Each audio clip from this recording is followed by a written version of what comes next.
What's going on, boys? Back at the works. Got some progress here on my on the B-25. Starting to detail paint, my favorite thing. Got my controls done. That's come up pretty good. Got my seats all done.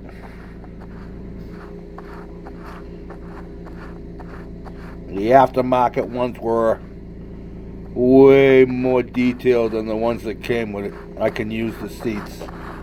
I'm working on I'll be working on this next. Oh, we'll do the next 4 planes off the Hornet. Planes number 5 through 8. So let's go. And again, if you don't want to listen, you don't have to. Number 5 plane, the number was 40-2283 out of the 95th Squadron, 17th Bomber Group. And I found out the reason that they were picked because these guys in that group had the most experienced pilots flying the B-25. But then that's another story altogether, and we'll talk about that later. The pilot was Captain D.M. Jones. The co-pilot was Lieutenant R.R. Wilder. The navigator was Lieutenant E.F. McGurl. The bombardier was Lieutenant D.V. Truelove. And the engineer gunner was Sergeant J.W. Mansky. Despite a massive gas leak, this bomber takes off from the Hornet, drops all its bombs.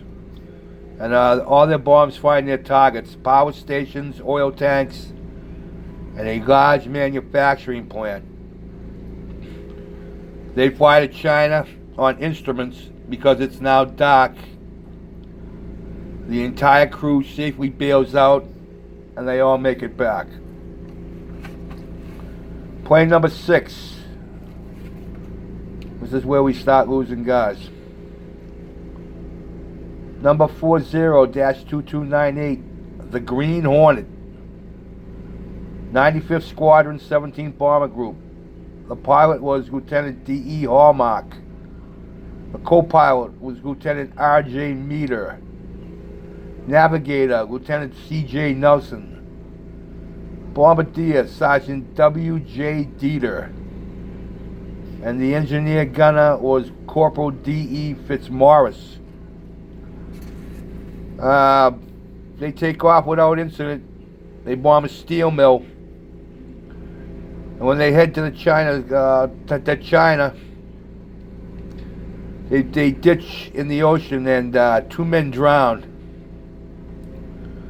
So the next day, the 3 survivors bury the 2 guys and start heading for China, but they get caught by the Japanese, where they get put into a POW camp for the remainder of the war, and only 1 guy survives the war.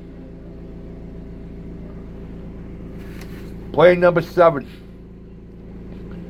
number 40-2261, the Ruptured Duck, 95th Squadron, 17th Bomber Group.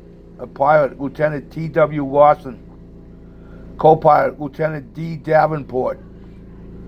Navigator, Lieutenant C.L. McClure. Bombardier, Lieutenant R.S. Clever. And the engineer gunner was Sergeant D.J. Thatcher.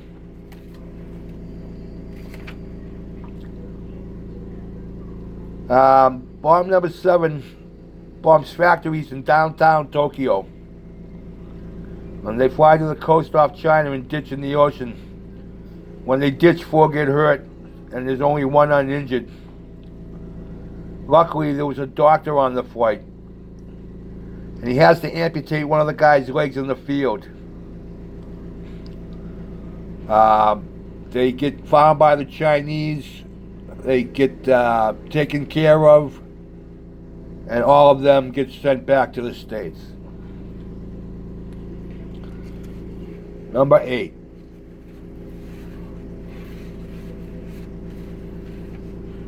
Number 8. is number 40-2242. 95th Squadron, 17th Group. Pilot, Captain E.J. York. Co-pilot, Lieutenant R.G. Emmons. Navigator, Lieutenant N.A. Herndon. Bombardier, Staff Sergeant T.H. Laban. The engineer gunner was Sergeant D.W. Paul. He's also the youngest. And John Paul.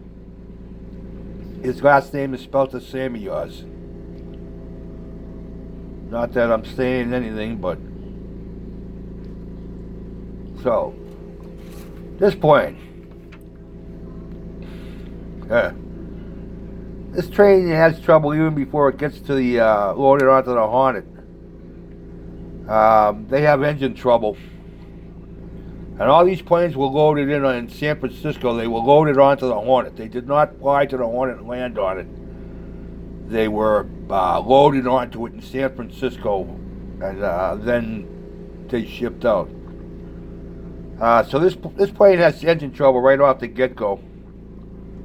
And the flight to Tokyo makes it worse.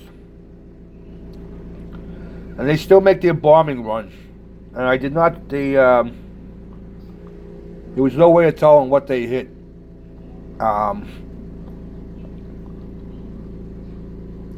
So, because they have such a hard time, the engine trouble, they've used up a lot of fuel. And they don't have fuel to make it to China. So what they do is they fly to Russia. And when they get to Russia, they are interred for 13 months. Russia confiscates the bomber, obviously. Probably reverse engineered it.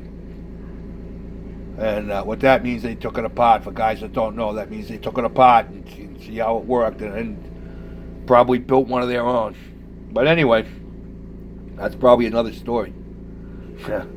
Yeah, they get they're caught up in Russia for 13 months, where they escape, and that's another story, in itself. They escaped through modern day. Well, it was called Persia back then, but it's modern day Iran, and they all make it home. So that was the next four planes, guys.